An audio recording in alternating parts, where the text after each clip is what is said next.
Assalamualaikum warahmatullahi wabarakatuh. Selamat datang pada pembelajaran kimia dengan materi sifat koligatif larutan.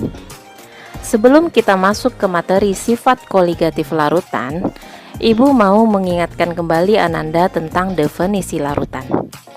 Nah, sekarang mari kita perhatikan video berikut.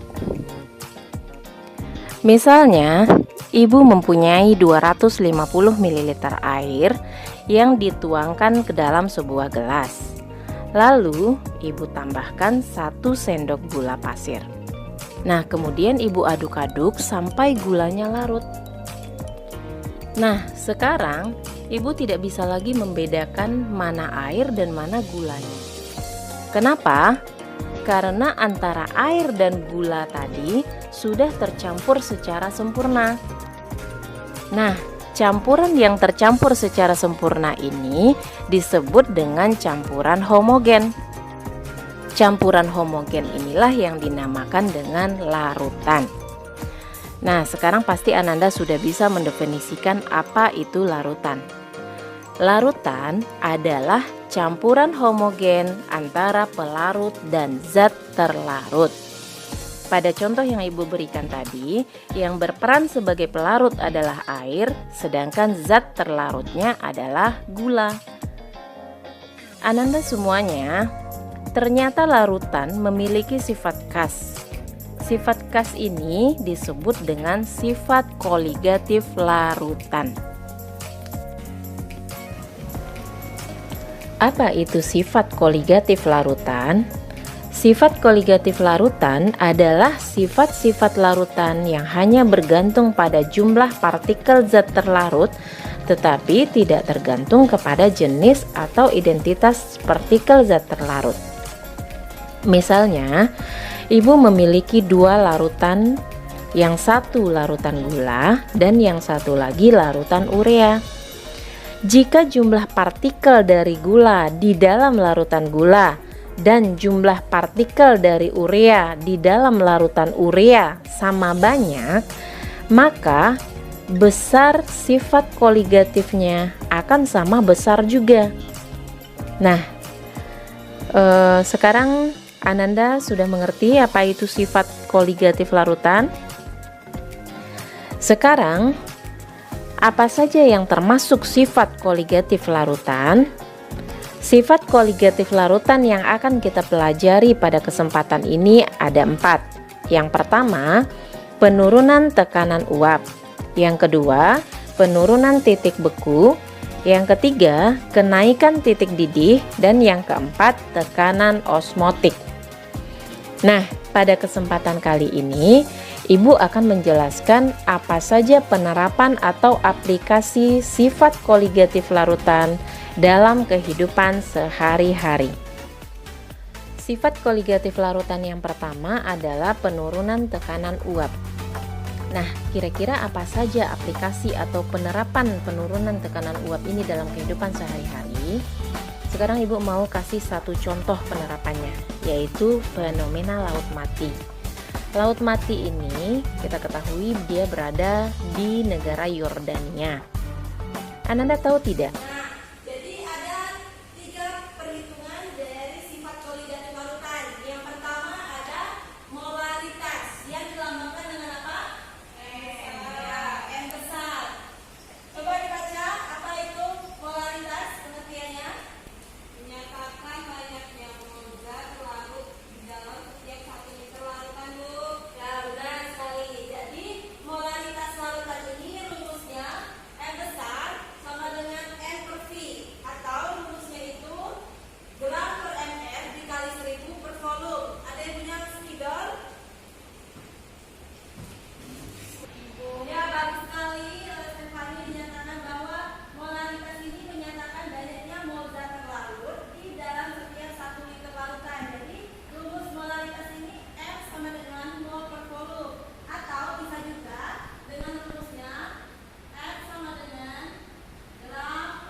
Nah, soal ketiga, siapa yang ingin bacanya?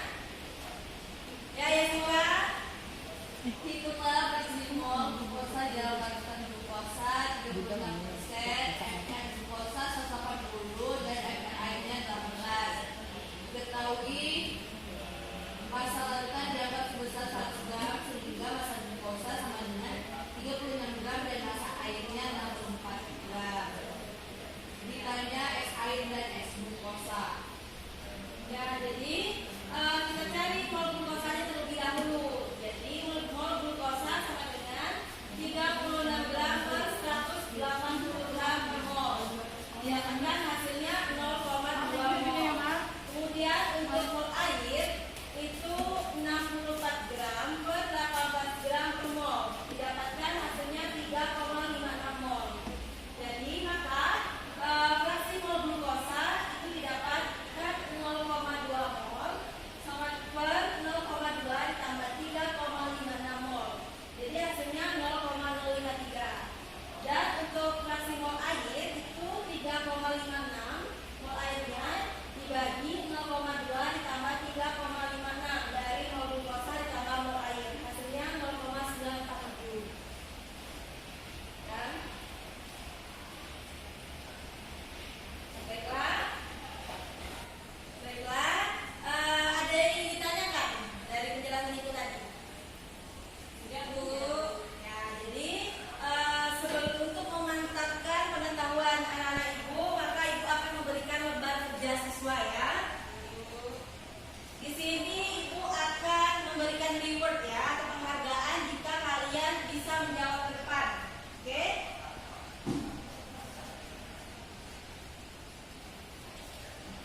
Ibu tunggu 10 menit.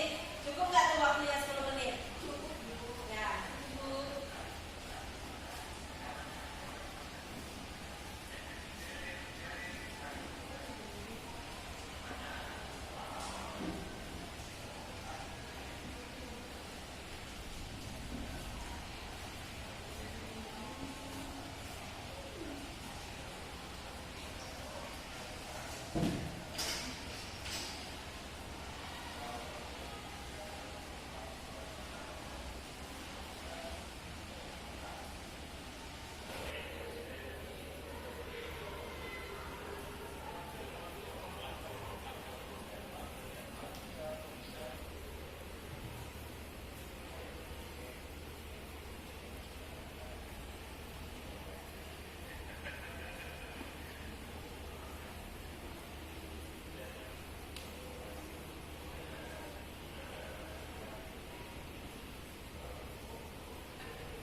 Bagaimana? Waktunya sudah habis ya. Coba silakan siapa yang mau duluan nih? Rewardnya Ibu keadaan sini nih. Siapa yang mau duluan mau mengerjakan? Saya Bu. Nomor 1 ya. Boleh Bu? Ya, silakan pilih duluan ya.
Udah Bu.